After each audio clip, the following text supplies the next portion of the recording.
Hello friends, this is Pankaj Yadav and today's we gonna knowing about the mobile radiation. So without wasting time, let's begin.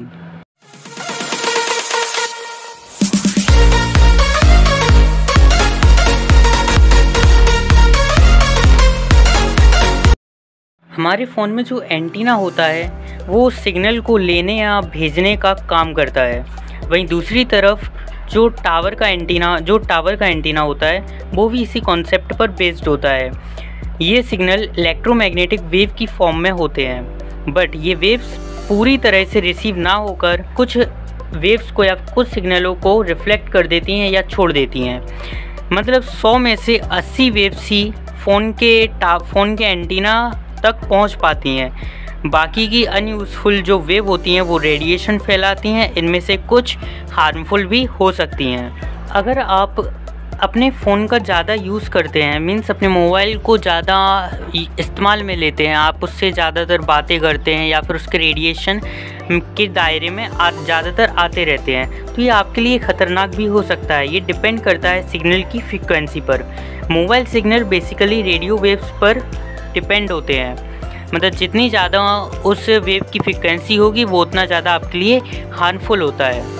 अब हम देखते हैं कि सार क्या होती है, सार वैल्यू क्या होती है।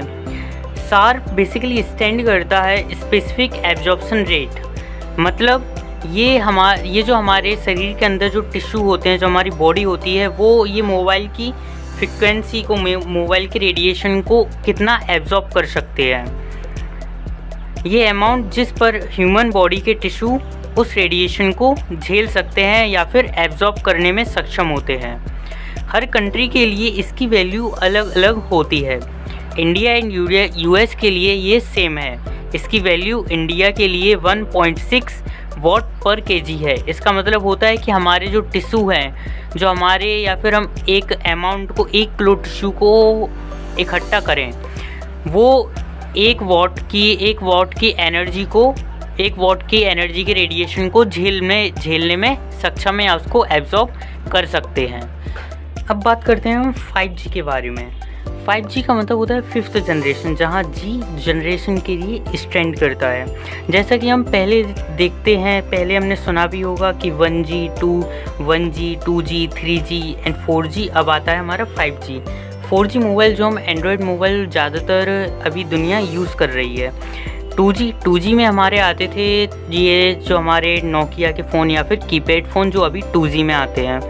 3G उससे 2G से फास्ट होता है, 4G 3G से फास्ट होता है। अब जो लेटेस्ट आ रहा है 5G वो 4G से भी 1000 टाइम्स फास्टर होगा। ये 4G से भी 1000 टाइम फास्टर होता है। अब ये 4G जो होता है, हम इंटरनेट 3G से ज़्यादा एक्सेस करते हैं, तो ऑब्वियसली 5G में हम फास्ट इंटरनेट एक्सेस कर पाएंगे। अभी के मुकाबले हम फास्ट इंटरनेट एक्सेस कर पाएंगे। इसका क्या मतलब होता है? इसका मतलब होता है, जैसे कि हम एग्जांपल से समझते हैं कि हम अभी कोई एक मूवी डाउनलोड करते हैं, उसमें बहुत ज़्यादा टाइम लगता है। अगर हम 5G से यही मूवी डाउनलोड करेंगे तो वो सिर्फ 2 से 3 मिनट में डाउनलोड हो जाएगी। 5G एक रेडियो वेव्स पर बेस्ड होती है, पर वर्क करती है। जो रेडियो वेव्स, जो कि एक लो फ्रिक्वेंसी की इलेक्ट्रोमैग्नेटिक वेव्स होती है। इट मीन्स ये हमारे सेल्स के लिए, ह्यूमंस के लिए और एनिमल्स के लिए हार्मफुल नहीं होती है। बट फिर भी कुछ दिनों पहले इसमें एक मिथ फैला था कि ये एनिमल्स या फिर बर्ड्स के लिए हार्मफुल होती है, ख़तरनाक होती है, जो कि एक टोटली मिथ है। बट हमारे लिए हाई रेडिएशन हार्मफुल हो सकता है, जिससे कैंसर, ब्रेन ट्यूमर और ब्रेन हैमरेज जैसी बीमारियां सुनने को भी मिलती हैं। इसकी प्रिवेंशन के लिए आप जब फ़ोन पर लंबे समय तक बात करते हैं तो ये हाई रेडिएशन पैदा करने लगता है, जो कि हमारे लिए ख़तरनाक हो सकता है, हमारे लिए हार्मफुल हो सकता है। इससे ज़्यादा से ज़्यादा हो सके तो आप जब बात करें तो हेडफोन या फिर ब्लूटूथ ईयरफोन का यूज़ कर सकते हैं। और आप जब फ़ोन लेते हैं या फिर जैसे कि जब हाई सार वैल्यू वाले फ़ोन नहीं लेने चाहिए। वैसे तो हाई सार वाले जो फ़ोन होते हैं वो मार्केट में आते ही नहीं है, वो पहले ही बैन हो जाते हैं। इस पर फिर भी हमें ये देखकर प्रिवेंशन लेना चाहिए। और जब फ़ोन आप चार्जिंग पर लगाएं या फिर जब सोते समय आपको फ़ोन अपने पास नहीं रखना चाहिए। बस फ़िलहाल वीडियो में इतना ही।